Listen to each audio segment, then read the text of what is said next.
쇼핑의 달이라고 불릴 정도로 소비가 늘어나는 11월입니다. 특히 온라인 쇼핑 이용이 늘어나면서 배송 관련 분쟁도 증가하고 있는데요.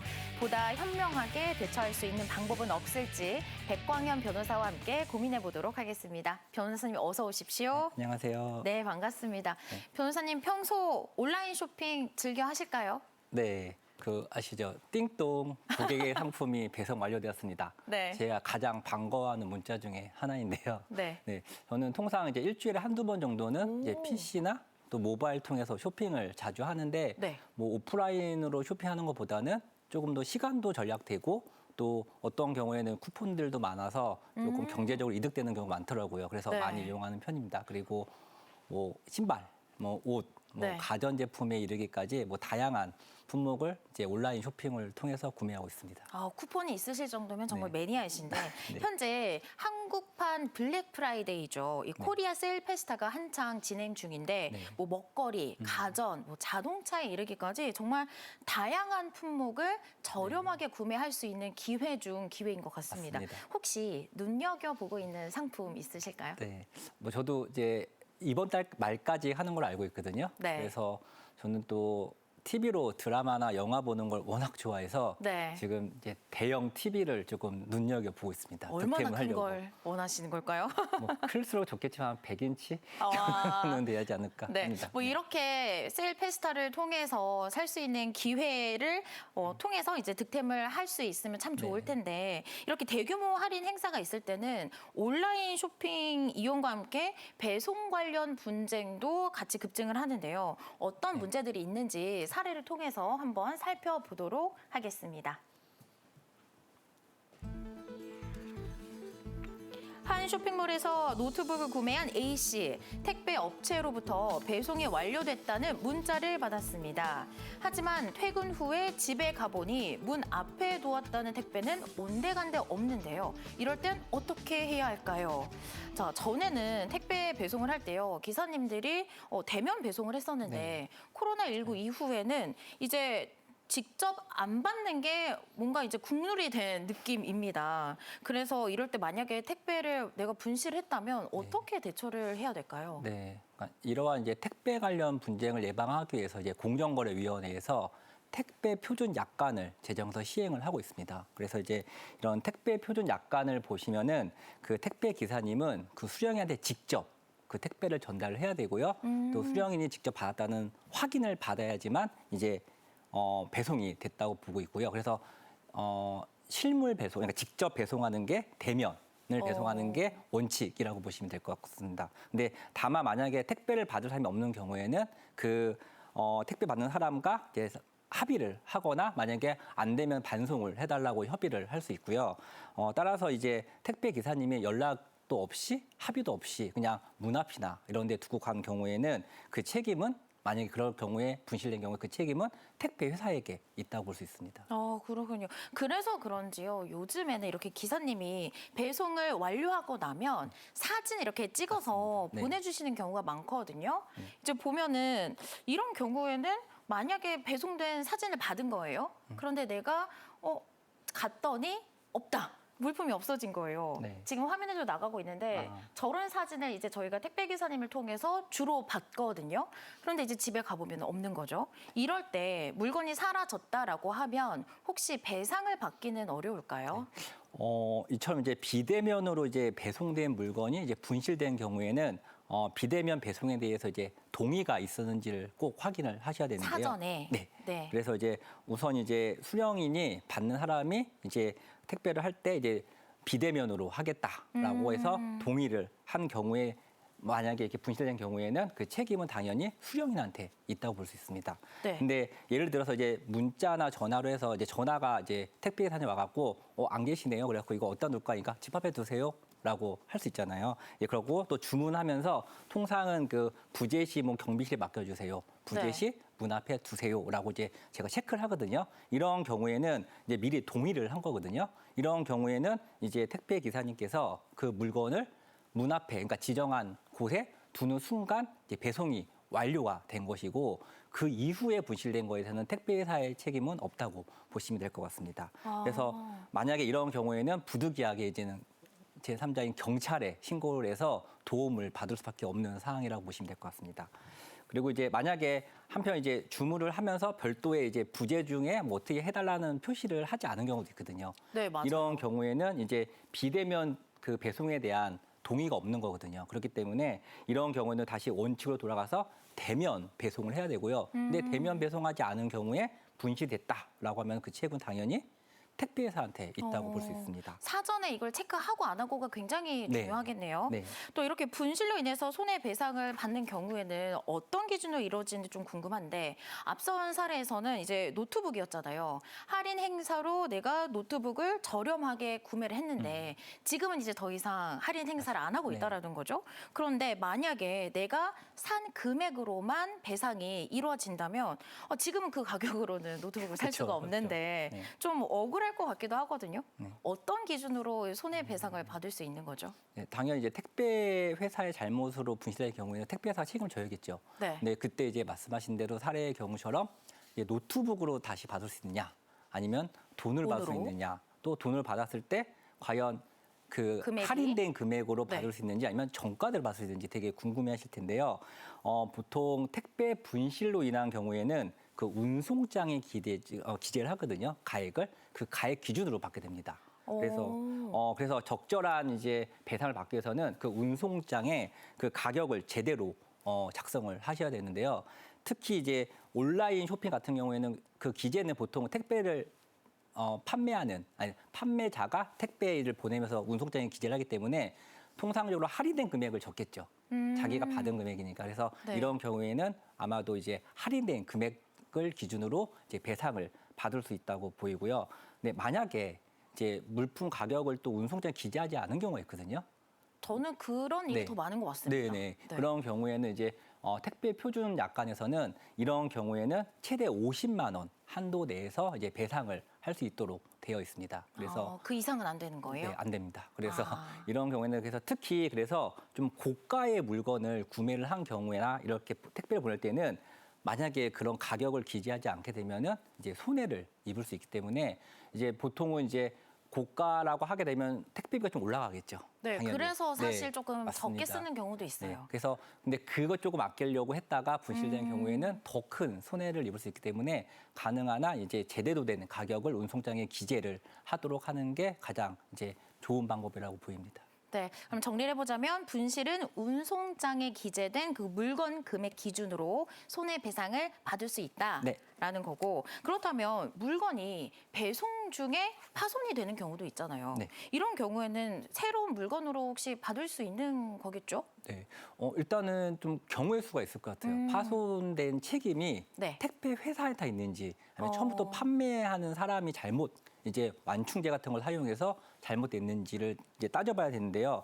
일단은 택배 표준 약관을 보시면은 파손이 됐는데 수리가 가능해요. 만약에 그럴 수 있잖아요. 네네. 수리 가능한 경우에는 이제 무상 수리 또는 수리비를 이제 보상을 하게 되고요.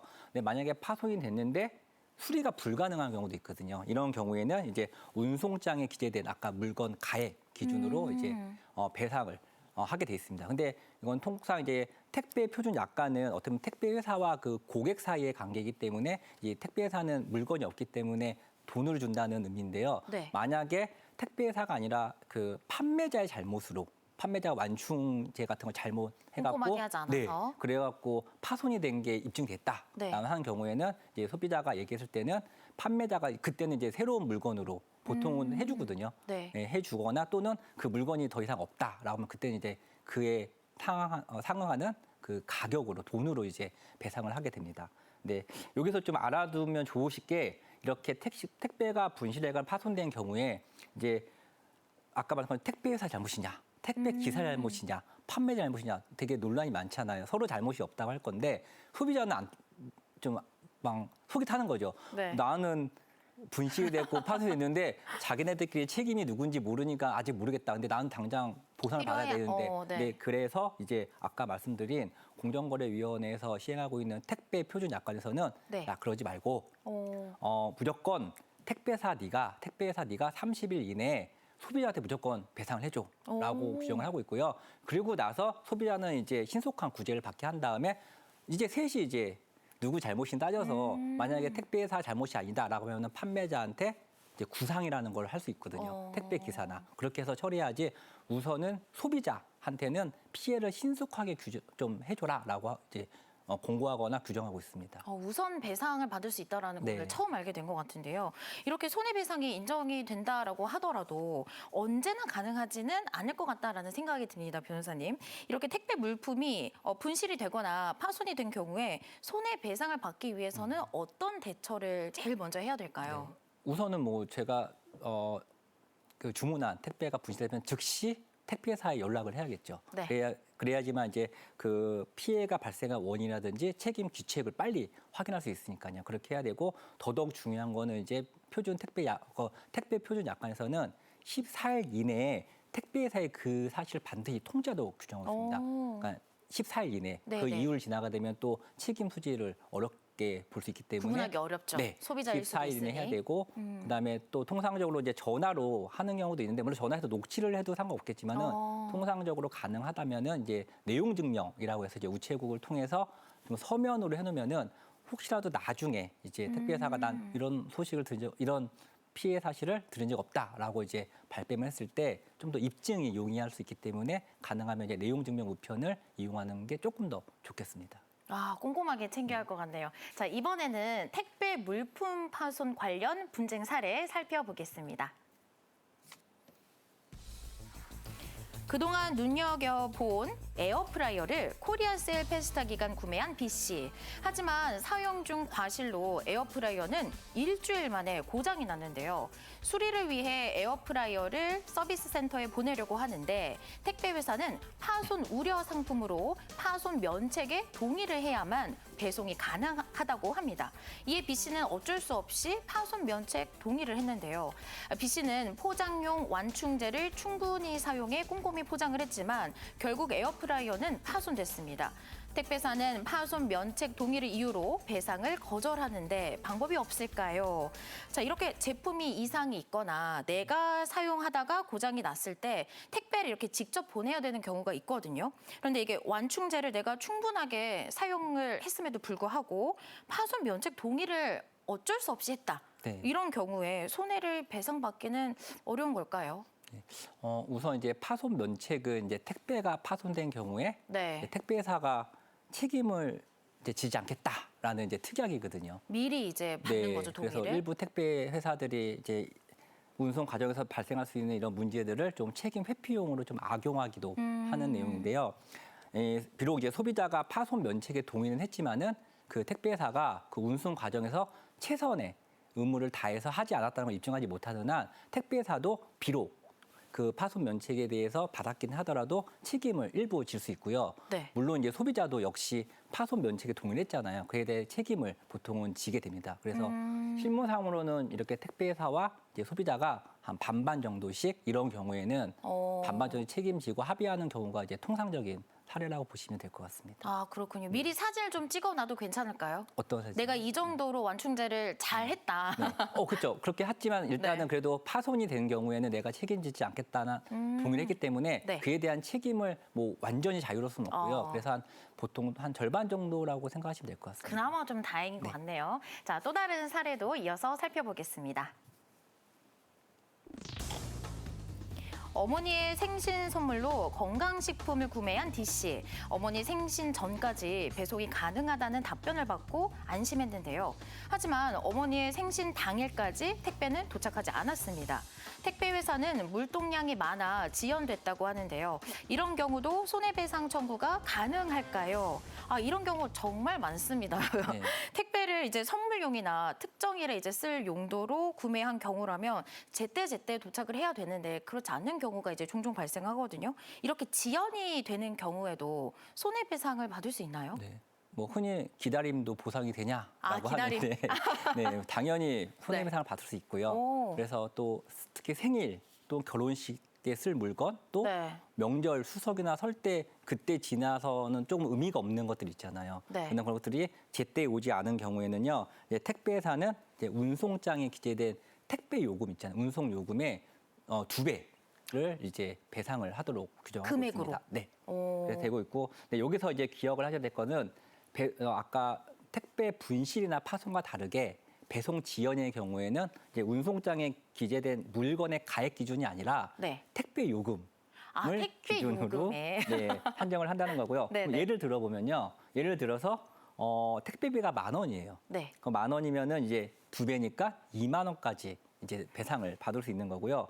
이제 다만 이제 아까 같이 지연이 되는 것 중에서 특정일이 아니라 그냥 원래는 제가 주문을 했는데 내일까지 오기로 그냥 요청일이 있었어요. 그런데 네. 그게 그냥 좀 늦게 오는 경우 있거든요. 그러니까 일반적인 그런 배송 지연인 경우에는 아까 같이 특정일인 경우에는 2배로 배상을 받는데 이때는 좀 다르게 표준 약관에 따르면은 그 지연된 일수, 그러니까 택배 요금에다가 지연된 일수에 곱하기 또 50% 정도로 이제 산정을 하고 있습니다. 그래서 예를 들어서 아까 같이 택배비가 10,000원인데 7일이 늦게 왔어요. 네. 그러면 얼마일까요?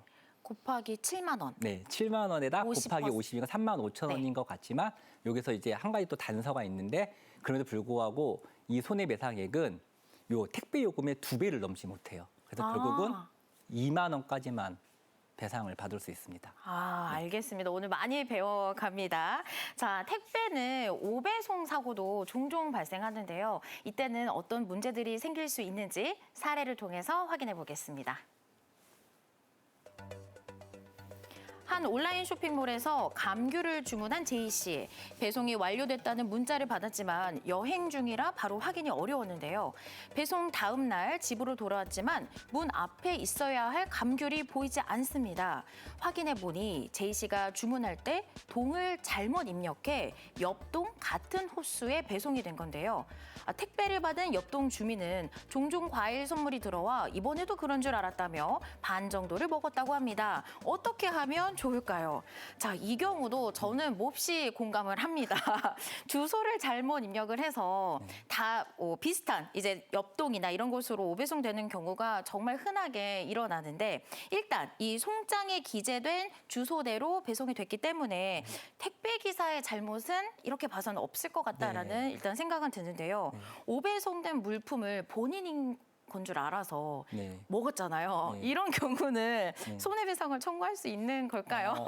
그렇죠. 그러니까 이것도 경우가 있을 것 같아요. 이거를 근데 보통은 내 택배가 왔을 때 확인을 하잖아요. 근데 나는 주문한 적이 없는데 근데 무조건 뜯어서 보니까 먹거나 이렇게 사용하는 경우도 있거든요. 그럴 수 있죠. 네, 그래서 잘못된 택배를 것을 알거나 충분히 알 수 있었는데 불구하고 이걸 마음대로 뭐 사용하거나 처분한 경우에는 이 경우에는 원래 택배 주인이 그 사용하거나 처분한 사람을 상대로 해서 형법상 점유이탈물 횡령죄로 형사고소를 할 수도 있습니다. 커지네요, 일이. 네, 그래서 보통은 이제 남의 물건을 가져가서 사용했으니 이거는 절도죄라고 해서 흔히 아는 건 아니냐라고 생각할 수 있는데요. 이제 절도죄는 이제 다른 사람 집 앞에 있는 물건을 몰래 갖고 와서 이제 사용을 하면은 절도죄인데 이거는 내 집 앞에 있는 거기 때문에 이건 어떻게 보면 분실물 같은 거거든요. 그래서 이걸 사용하는 거는 이제 점유이탈물 횡령죄가 될 수 있고요. 그래서 이제 절도죄보다 조금 가볍게 처벌되는 내용입니다. 그리고 또 하나는 또 그런 자기 택배가 아닌데 불구하고 테이프를 뜯고 내용을 보고 송장도 보고 내용을 보는 순간 이제 비밀 침해죄에 해당할 여지도 있습니다. 그래서 이제 비밀 침해죄라는 거는 이제 예를 들어서 봉함이나 이제 기타 비밀 장치를 한 편지나 문서 이런 것들에 그걸 이제 몰래 이제 해서 개봉을 했을 때 성립하는 건데요. 이 택배 같이 테이프로 밀봉이 된 거를 뜯는 것도 이런 비밀 침해죄에 해당할 여지가 있습니다. 그런데 추석 같을 때는 조금 이런 일 많을 것 같아요. 그러니까 이걸 잘 봐야겠죠. 제대로 보고 해야 되는데, 근데 또 참고로 이제 비밀 침해죄 같은 거는 친고죄라고 해요, 보통. 그래서 피해자가 고소를 해야지만 처벌이 가능하기 때문에 이 사례에서는 제이 씨가 고소를 해야지만 이제 처벌을 할 수 있다고 보이고요. 아까 말씀한 것처럼 뭐 알았는지 몰랐는지를 떠나서 우선은 먹은 거에 대해서는 배상을 해야 될 것 같습니다. 이렇게 택배로 받는 물품이 많다 보니까 가끔 이게 내 물건이 맞는지 확인도 안 하고 이제 뜯는 경우가 있는데 주의를 해야 할 것 같고요. 그런데 이런 택배 오배송이 범죄에도 이용이 된다라고 하더라고요. 어떤 경우인가요? 최근에 그 피싱 범죄 수법이 날로 교묘해지고 이제 다양해지고 있다고 하는데요. 보통은 문자로 이제 피싱을 하고 있는데 최근에는 이제 택배 오배송을 가장한 이런 피싱 범죄도 굉장히 많다고 합니다. 그래서 만약에 나는 시킨 적이 없는데 택배가 내 문 앞에 떡하니 와 있어요. 네. 어떻게 하실 건가요, 보통? 와 있으면 경비실에 갖다 줘야 되지 않을까요? 내게 그쵸? 아니니까. 그래도 예, 그 정도면 괜찮습니다. 근데 네. 보통은 또 어떤 분들은 일단은 택배가 시키지 않아 왔으면 이게 누구 건지를 보고 거기에 보면은 또 수령인 전화번호도 적혀 있는 수도 네. 있고 또 보낸 사람 전화번호도 있거든요. 그래서 어떤 분은 전화를 걸어서 이거 잘못 왔다라고 가져가셔라. 친절히 알려주시는 경우도 있는데 이제 그렇게 하는 순간 이제 내 전화번호 등 모든 그 정보가. 개인 정보가 일단은 털리는 아이고, 거죠. 네. 그렇게 하고 또 그 상대방이 이거 그래서 이거 어디로 가면 되겠냐라고 했을 때 주소도 알려줄 수 있고 그런 경우가 있을 때는 개인 신상이 다 이제 노출이 되는 거고요. 이를 이용해서 경제 범죄라든지 사기 범죄에 이용하는 내용들이 많고 이런 내용들이 최근에 보면 온라인 상에 피해 사례들이 꽤 많이 올라오고 있습니다. 저는 처음 들었는데요. 막 전화하면 안 되겠네요. 네, 그렇죠. 그냥 택배사에 하는 게 가장 좋은 거죠. 알겠습니다. 이렇게 범죄가 나날이 진화되고 있어서 이런 수법들을 좀 우리가 미리 숙지하고 알고 있으면 참 좋을 것 같은데요. 그렇다면 물품이 오배송된 거를 이제 확인을 했을 때 어떻게 처리를 하는 게 가장 안전할까요? 네, 우선은 뭐 내가 시킨 게 아닌 게 확실하다라고 네. 하면은 절대 뜯지 마시고, 네, 뜯지 마시고 택배사에 연락을 해서 이거를 가져가라라고 하시는 게 좋을 것 같고요. 뭐 다행인지 몰라도 굳이 택배 주인까지 찾아줄 의무는 없거든요. 저희가. 그래요? 네, 뭐 문 앞에 있더라고요. 저 같은 경우에도 제 거 아니면은 상 위로 놓는다. 알아서 오면 택배사가 가져가든지 하는 건데 이거를 괜히 조금 더 친절하게 주인을 찾아주려고 전화를 하다가는 이제 오히려 아까 이제 피싱 범죄에 노출돼서 피해를 입는 경우가 있기 때문에 이제 좀 주의가 필요해 보입니다. 네, 오늘 택배와 관련해서 일어날 수 있는 다양한 분쟁 상황들을 이제 변호사님과 살펴봤는데요. 당사자 간에 이게 완만하게 잘 해결이 되면 베스트, 네. 제일 좋을 것 같은데 그렇지 않은 경우에는 문제를 해결하기 위해서 어떤 조치를 취하는 게 좋을까요? 네. 그렇죠. 우선은 이제 택배사와 협의해서 잘 해결하면 가장 베스트겠지만 네. 안 된 경우에는 이제 공정거래위원회에서 운영하는 1372 소비자 상담 센터가 있습니다. 네, 거기에 이제 연락을 해서 상담을 받은 후에 한국소비자원에서 피해 구제를 이제 신청을 하면 되는데요. 이제 한국소비자원에서는 이제 소비자 분쟁 해결 기준에 따라서 이러한 택배 관련된 분쟁이라든지 이런 것들을 좀 해결을 해주고 있습니다. 그리고 그럼에도 불구하고 해결이 안 된다라고 네. 하면은 부득이 이제 법원으로 가서 민사소송을 해야 되는데요. 저도 이제 이런 상담을 많이 받아봤는데 해보면은 택배 같은 거는 굉장히 소액이거든요. 피해액이 생각보다는. 그래서 소액이기 때문에 이런 경우에는 뭐 복잡한 뭐 민사소송 중에서도 그 좀 간단하게 할 수 있는 뭐 지급 명령 신청 제도라든지 소액 사건 심판 제도를 이용해서 보통 해결을 하고 있고요. 또 그렇게 법원을 통해서 하는 과정에서 또 안 되던 협의가 되거나 또 보상이 이루어지는 경우도 있으니까 이런 절차들이 있다는 것을 좀 확인하고 좀 잘 활용하시면 좋겠습니다. 우선 원만하게 해결하는 게 가장 좋을 것 같습니다. 자, 지난해 국민 1인당 택배 이용 건수가 100건을 넘어섰다고 하는데요. 관련 분쟁도 늘어나고 있는 만큼 적절한 대처법 꼭 알아두셔야겠습니다. 지금까지 백광현 변호사와 함께했습니다. 오늘 말씀 고맙습니다. 네, 고맙습니다.